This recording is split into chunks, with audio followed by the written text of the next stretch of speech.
মুখ্যমন্ত্রীকে মন্ত্রীর বিরুদ্ধে অভিযোগ করায় গ্রেপ্তার করেছিল পুলিশ। আর আদালতের নির্দেশে বুধবার বিকেলের মধ্যেই ছাড়া পেলেন হাওড়ার তৃণমূল কর্মী।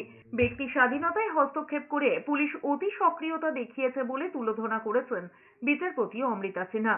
জানা গিয়েছে, লাইভ সম্প্রচারের সময় টিভিতে এসএমএস করে মুখ্যমন্ত্রীর কাছে বিধায়ক তথা রাজ্যের মন্ত্রী অরূপ রায়ের বিরুদ্ধে জলাভূমি ভরাটের অভিযোগ করেছিলেন হাওড়ার তৃণমূল কর্মী এরশাদ সুলতান ওরফে শাহিন।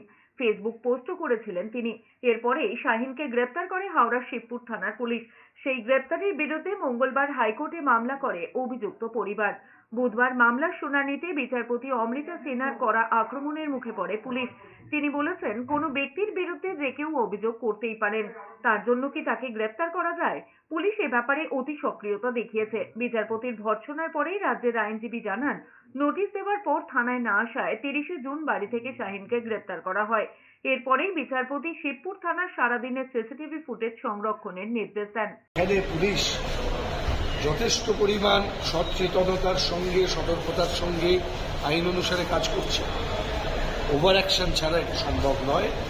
তাই পুলিশের অতি সক্রিয় ভূমিকা, এই ধরনের অভিযোগ যেটা অভিযোগই নয় আইন অনুযায়ী, সেই ক্ষেত্রে শুধুমাত্র কয়েকজন রাজনীতিবিদদের নাম আছে বলে, আর মুখ্যমন্ত্রীর কাছে অভিযোগ জানানোর অপরাধে যদি এরকমভাবে কাউকে তুলে নিয়ে আসা হয়, তাহলে এটা খুবই বিপজ্জনক।